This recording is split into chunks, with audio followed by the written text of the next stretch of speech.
can't even push that shit, son. You just gotta let that shit come naturally. Golden Show, earlymorningmob.com. Golden Debate Show, earlymorningmob.com. Golden Reels, Golden Cuts. Check out everything that we do. Like, comment, share, and download. Let's get them fucking supports up. It ain't even like I'm trying to twist your arms and ask for fucking money or nothing. Even though it can help. This is a low fucking budget thing. We're trying to get the truth out. We're trying to get creative and not put the same jams in a row. Like, comment, share, and download. You know where to go. You gotta say you want real music and then you buy the fake shit. You gotta say that you don't want to be lied to and that you don't watch the news because it's lies. Then you don't different ways of thought. You're all trapped into But, and we've seen it with so many. Get it in. Uncle Adam and Uncle John. Why don't we talk about the models that have been show adjusted, readjusted, that have been massaged? We had the ClimateGate emails, but so many people. It's for politicians, particularly now they've put this 2030 date out there, which is the date that we called on the show. We said, "Oh, just watch 2030. It's going to be that." And it's great because politicians can say anything they want, and probably most of them won't be in office by 2030. Some of them won't even be alive. So it's really easy. It's really easy to just say stuff like that, but big mistakes get made. And I'm, also, but I know. On the other hand, this is where I want to hear your opinion about how it's completely political. I can also see a strategy, an overall strategy, which failed for Kleiner Perkins, by the way. But let's make this myth or this. Not even the climate change is a myth, but let's turn this into the economy. I don't know if it can actually work, but if everyone was believing something like this, maybe we could all be working towards that, and it would spin stuff up. And what do you think? I think they had their opportunity. I think there was earlier in the climate change debate. I think they had more of the people's will. I think as opposed to the kind of what you're observing, which is who cares. Mm-hmm. I think that was bigger than when, in fact, Kleiner Perkins went all in on green technologies, clean with tech and green. Working there as a consultant to help them out. And they tanked all these companies. It was a complete disaster. Yeah. I mean, they essentially, Kleiner Perkins isn't even in the, they're not even a player essentially anymore. They're still a big name, but they haven't made any money for anybody, as opposed to some of the guys who stayed with tech, which is what they knew, and pure tech. Even that barely. And so I think that's past. I think these guys are living in the past. To think that any of this is going to work. All they're going to do is they're going to screw things up to such a point that they're going to have to eventually, and this will be probably around 2020, elect a Republican after Elizabeth Warren comes in and makes things worse. She's going to be the Jimmy Carter of this era. Oh, wow. They're having trouble getting the Please, artists, if you're thinking of making a Jimmy Carter, Elizabeth Warren art, don't. We're not going to use it. Just don't. Just... they take over the place for a little while and kick some ass and get these policies the best, best they can. Although a lot of this will already be sending us down the wrong road. But this is terrible. This is living in the past, and this global warming thing is not going to pay off for anybody. It's going to hurt us, hurt the country. Something interesting happened. The Chinese aren't doing any of it. They're just going on their merry way. Oh, yeah. Well, they're Chiners. Something interesting happened, which I find interesting for a reason that I've not seen discussed anywhere in the mainstream, which is why I believe the people who originally signed that have not been fighting with each other because of the words. But then there's been the people who were involved with the original treaties are senior citizens, bad health, some have died. So the new people coming in are not familiar with the new terminologies, and so therefore they're drifting back into fiction, whereas they had quantum before. And if you don't take time to study, you're not going to be proficient. So every generation, just like ambassadors at the UN are traded off every two years. They run a 6-year ambassadorship, and every 2 years, 1/3 of all the ambassadors in the UN are changed out. So from the time I got my ambassadorship in 1999, under sovereignty, I'm still hold that position because there's only 2 of us, Russell and I. All the rest of the people in fiction are changed out, but I have a lifetime appointment as a director of a sovereign country called quantum grammar. So that's where that stands. Yes? There are some of us without birth certificates and Social Security numbers. Is there a certain way to interact with the world? Or? Well, if you don't have a Social Security number, it's pretty tough to get a driver's license or a passport. And because the world of fiction, you can travel anywhere you want, except the corporation of airlines, trains, buses, and automobiles are all controlled by Social Security. In other words, you have to have that number to move between point A and point B. As long as you stand still, nobody's going to bother you. It's when you want to go across state lines or federal, international lines, they want to have those points of information. God! Down there in Otherwise, one of those catacombs. I would recommend you send like, your identity, do a claim of life, mail it to yourself, registered mail. That way you've got a quantum registered mail with the post office. Use that as your identity to go and mail yourself anywhere you want to go, registered mail. And then send yourself, put a post like I did Russell. My business partner, Russell Gould, is the only person in the history of the post office to be mailed from the United States out of Pennsylvania through Montreal, Canada, into Paris, France, and back to the United States, to Philadelphia, registered mail, by me as the postmaster, transporting him as registered mail to there and back in quantum language. They had no remedy for quantum language. Once we completed that task, all the post offices worldwide passed a law that said you must have 3 forms of identity: a ticket, 2 forms of state ID, which is a passport and driver's license, and a birth certificate certifying your location. Changed all the laws on the planet. He tried to do it a second time, it was not successful. The U.S. Department of Immigration and Customs said, yes, you can go. We have no way to stop you. But the insurance company that controlled the United Airlines flight says, no, we will not insure you to get on our plane. You're not a dead person. Only dead people can fly on our airplane. In case it crashes, there's no liability. You must be a nom de guerre dead person on our plane. That's why all plane crashes never have survivors, because they don't want people surviving. Otherwise, they'd sue you out of existence. So I just got done playing a clip, and I've been playing a lot of clips from the man David Wynn Miller, and I've been reading a lot of his stuff. He's a very interesting man, but I always tell you to watch out for anybody who says they're an ex-anything, an ex-Freemason nonetheless, 92nd degree, when they're only supposed to go up to 32, 33. But his language that he made, quantum language, phase syntax grammar, is very, very interesting, but he plays it off like it's say all save and that everybody in the world is going to go along with it. I don't buy that, however. But David Wynn Miller, born September 17th, 1949, also styled, David, Wynn, semicolon, comma, because this is important, because this is how he writes it. He writes his name different so that it's separated, and then the semicolon Miller for his last name, meaning he's part of the tribe Miller. And that's how he gets a lot of these vampires. He's also a judge. So he is a former tool and die welder and current activist in a tax protest group affiliated with the sovereign citizen movement. He is a proponent of the use of certain syntax he created to be used by people involved in legal proceedings. He referred to his syntax as quantum language phase syntax grammar, which he asserts constitutes correct sentence structure communication syntax. Defendants have attempted to use Miller's syntax or ideas in court in the United States and Canada, with some and without some success.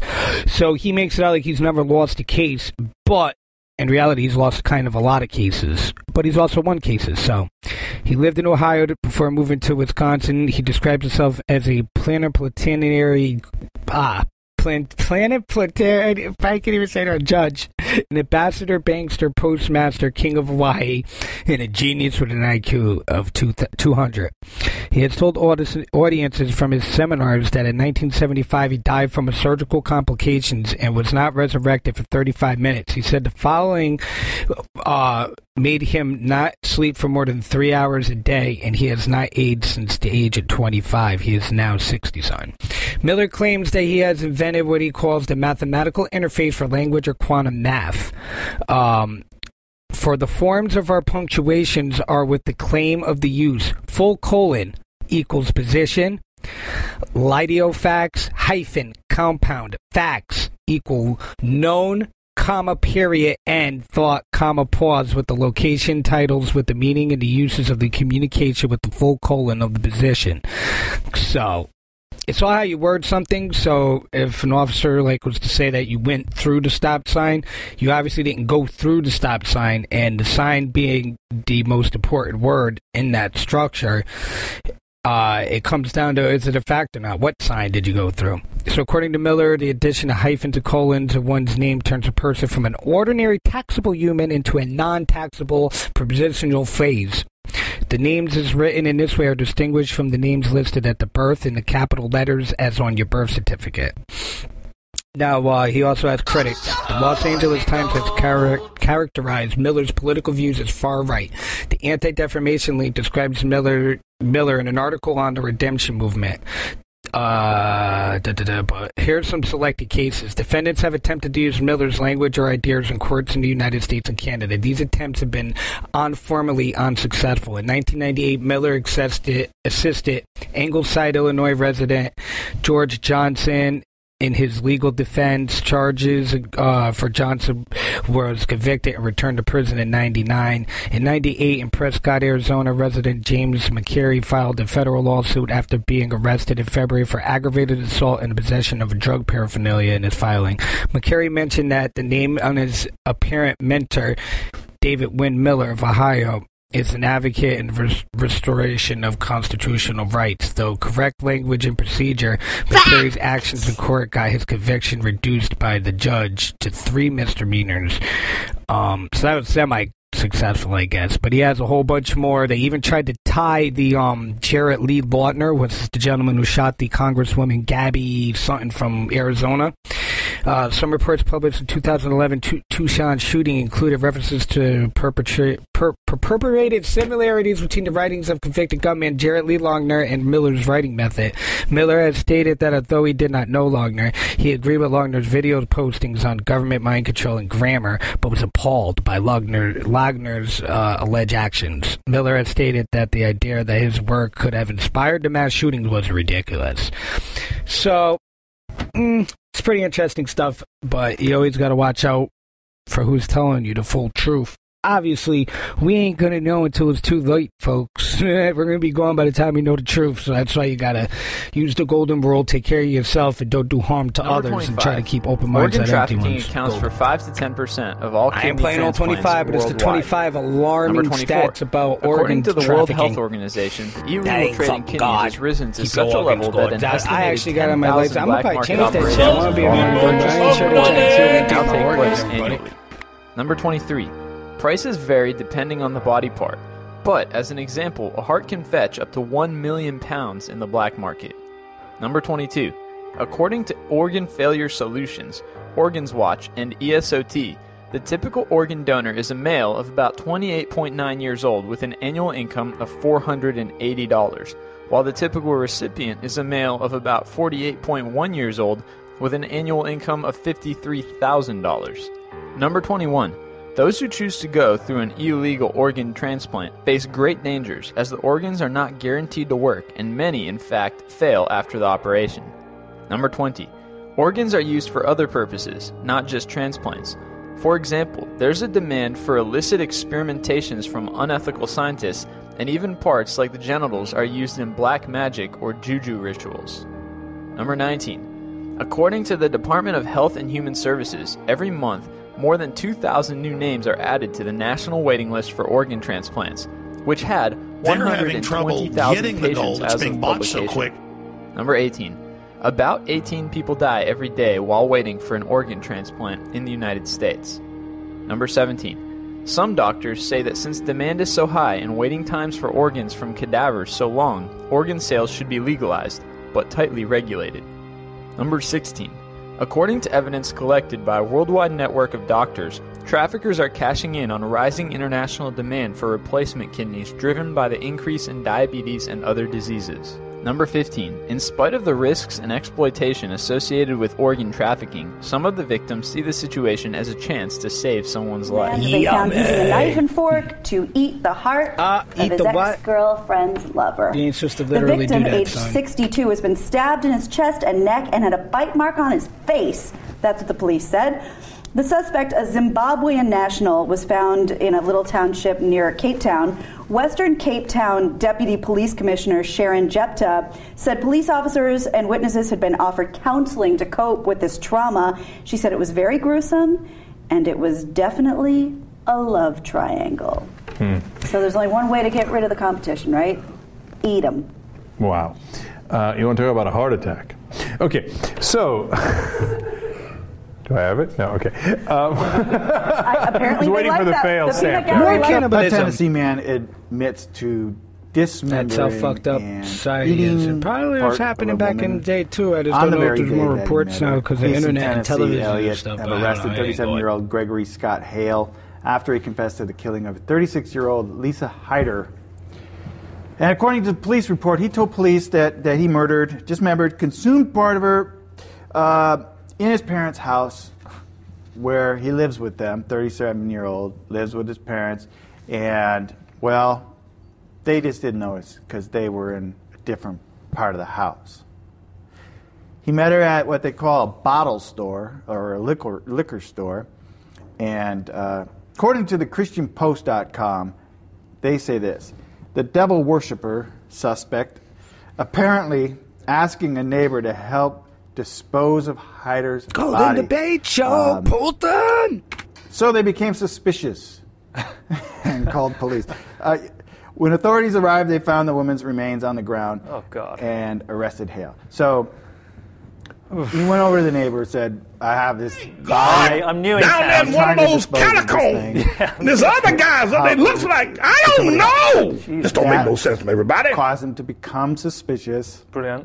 And called the cops. He said that he decapitated her, chopped off her hands and feet. Oh, God. And then cut off her, put them in separate buckets. That ain't good or yummy. To burn the torso. But here's a little article. Memory of last bite of food may affect when we crave it again. Brett Smith of RedOrbit.com, your university online. New research from Stanford and Boston University has found that the memory of the last bite of food has an effect on when a person will want to eat that food again, according to a new report in the journal Psychological Science. Science! Research has told us a lot about factors that influence what food people want to consume, but less is known about the factors that influence when they want to consume a particular food again, said study author Emily Gradsby, a researcher at the Stanford University Graduate School of Business. Business doing research in food, eh? Companies profit not only, obviously, because he wants to make people addicted to it so they get their profits up. Companies profits not only from the sales of food items, but also from how frequently those particular items are sold. And the impact of eating both healthy and unhealthy food on people's health is determined not only by how much they eat, but how often these foods are eaten. Grabowski said, as such, it seemed important to get a better understanding of what influences the amount of time that passes until consumption is repeated. For the study, the researchers began to ask more than 130 undergrad students to taste 3 flavors of nut thin crackers, after which they had to choose only to enjoy one to enjoy for longer. Next, participants were given a particular amount of crackers and were required to rate how much they liked each one after they ate it. The scientists found that the students who had consumed a larger portion of 15 crackers reportedly noticeably less enjoyable at the end of those who had eaten a smaller portion of 3 crackers. The researchers 3 is the magic number. The researchers also found participants' satisfaction with the last cracker appeared to have an impact on how soon the students wanted to eat the crackers again, with volunteers who had the small portions tending to take a free box of nut thins earlier than the volunteers who had the larger portions. The researchers hypothesized that the last few bites of a given food affecting the desire to eat that food again could be explained by memory interference via the receptiveness experience? Why wouldn't we assume that the reason why we're so conflicted and weird is because that's the proper mechanism that needs to be in place for people to move forward in the direction that we're moving forward? To be constantly chasing technology without any real clear sort of a rational approach to using our resources and looking at the problems that we have. Because we're like a bunch of little kids that have like shit all over their house, but instead we're outside working on the garden. You know, we're planting trees, but we're not cleaning up the shit that we piled up in the middle of the living room. And it keeps piling up every day to the point where we can't even live in our house anymore. We're concentrating on some shit that's not even ours. Do you think you could ever you probably couldn't, but maybe in your maybe say like if you didn't have kids and big families, do you think you could ever live in like one of those Airstream trailers? Yeah. By myself? Fuck yeah. Because I was recently went to Joshua Tree in one of those, and I was thinking like, really, this is all I really need, and I could take my whole fucking house anywhere I want. And the new ones have like nice wood floors. Yeah, and some of them expand out. You know, there's been a lot of people that are moving towards minimalist houses, really small houses. Like there's a bunch of them online that show like how certain people live. And it's kind of interesting, you know, like one guy figured out a way to have like this little tiny cooking area, and he pulls the bed out, and the bed comes out of the wall. And he lives by himself, and he has like some storage up on top, like toilet paper and things along those lines. But it's a tiny, tiny little house and a little kitchen dinette area. And, you know, the idea is that, like, really, why do we have to have this giant fucking footprint of house that we live in, you know? And because you're getting paid, bitch. If I want to live in a fucking cell, I'll live in a fucking cell like a monkey. I'm going to live with a fold-up bed like I'm James Bond, like some fucking Puerto Rican that gets a check on the 5th. Go fuck your mother. If you're getting paid, you live in a fucking house. I'm going to live in a micro fucking house with a little kitchen to cook like I got a black guy banging me in the fucking ass. I don't need that. You spread out. Even me, I'm no millionaire. I got a big fucking kitchen. A micro house. What are you fucking people talking about? I just snapped out of it, dog. You can't take me into those deep waters like that. This fucking, the Eureka fucking killed the brother right now. A fucking house with a bed upside down? No. Fuck that shit. To save energy. Fuck you. You get paid, you fucking live like a normal person. Go to Trump and say, hey, wig, move into a fucking thing to save energy. See if you don't dick slap you. If you don't have a Russian bitch slapping you in the fucking mouth. You're what are you fired. talking about? The fuck are these people with micro houses in the fucking desert? You play it out to the world ends like a doctor. Like a doctor, you live your fucking life. You're right. Doomsday. I'm going to put a can of tomato soup under my stairs to wait for the Martians to come. When it's over, it's over. You go out there with your dick out and you take your fucking chances like a man. I'm going to live like I fucking owe $20 to a bookmaker downstairs in my house. Get the fuck out of my face. I want to live in one of those, the Airstream ones. Brian's down, Joey's not. I think we have a real clear line in the sand here, people. Shit. It doesn't even feel like you're in one when you're in there. It's pretty legit. Until somebody farts. And you're in 4 fucking feet of air, and you're like, I paid $10,000 so I can smell your asshole. Get the fuck out of here. Because everything's great in a small space till somebody blows a fucking fart. You ever walk into a bathroom after somebody else shit? Flip TV, it's about Tracy Morgan, you know, like famous comedian. I like the dude. Kind of a real bad accident. You don't want to live nothing. Additional legislation, or is there working any more way than to 10 hours stop a day, this kind of doing abuse? crazy hours, Relying their workers to work for this amount of time. You know, I have some loved ones who work as truck drivers and long-haul truck drivers. A lot of the times cars get in front of them and fuck them up, but sometimes, you say there's legislation in the 11 it's a hours, big but machine, man, and the law used to be they could work only 82 hours a week driving, and now it's down to 70. That's still at least 10 hours a day for the 7 days a week. And there's a lot of pressure, because if you're not willing to do it, there's somebody right behind you who will take that job because they want the paycheck, and it's hard work. Driving is one of the most stressful things you can do, especially a big rig like that. But they do it, and then to stay awake, they're smoking, they're eating crap, they're maybe taking pills, you know, to stay awake. So they're not in the best shape even when they're driving. So I do think that, you know, as sad as this story is, it is showing a spotlight on something that really does need to be talked about, and there does need to be stricter regulation. And yeah, they're going to have to, these trucking companies are going to have to realize at some point you're going to have to change your, you know, bottom line here if they get sued, you know, and if they have to pay enough out to these victims. And I hate the fact that it takes, you know, dead people for sometimes companies to change their policies, but you know, it's not working the way it is right now. No, I mean, I think they factor it in as the cost of doing business. Like that maybe somebody might be in a crash and Walmart's going to have to pay off on this one thing. What are your thoughts? Well, I mean, the truck driver has come out and said that he's being scapegoated and that he feels like he's being criminally charged charged only because the accident involved a celebrity like Tracy Morgan. I think it's early to tell really what exactly happened out there, whether the accident was caused by simple inattention, was it caused by fatigue because he had been driving too long, was it caused by aggression. There had been some tweets from him saying it's my road, if get off it or I'm going to hit you. So you don't really know sort of where it's coming from. I think it's early to really tell what caused the accident. I often have a problem with criminal charges in cases like this that are clearly accidental, even if somewhat reckless. I mean, I understand that truck drivers should not be driving these insane hours. We don't know exactly how many hours that he was driving. Some people say 24. Yeah, I know. He claims absolutely not. We don't know if he made the statement that they're floating. We want to see. I mean, obviously, you need to police commercial truck drivers. We're staying golden with them, though. Debate on this. They always say that Bigfoot, other mythological creatures, mostly Bigfoot, that because they don't have a body one way or another, mostly if there's a dead body, right? How come it hasn't been recovered? But how come there isn't like dead birds, dead squirrels, dead raccoons, and other like animals, you know what I mean, outside? Nature got a pretty cool way of like eating itself or whatever, decomposing, turning itself back into energy and nutrients or whatever. There ain't much waste. Humans are the only thing that waste shit. So I'm going to try reading as much of this book as I can until we get cut off, and if I have to, I'll read more if we need to get into it, but I think it's pretty interesting. The Wisdom of Buddha. So let's keep open minds and not empty one by Jean Bourgeois. The 6th century BC, when the Buddha and his religion made their appearance, was a time of intense spiritual activity all across of Asia. From the eastmost extensions of Greece to China and India, the fair amount had began even earlier. There, in the earlier 2nd millennia before Christ, speculations about the cosmic order, self-knowledge, and the destiny of beings had captured the collective imaginations to such an extent that they seemed to outweigh all other considerations. Chapter 1, India and the Buddha's Day. According to the Buddhist cosmology, the mythical lake Innisfree, located in the Himalayas, folks, I'm not the best reader in the world. I don't give a fuck, but I also like to see the names fucked up, so haha. Read it yourself. No.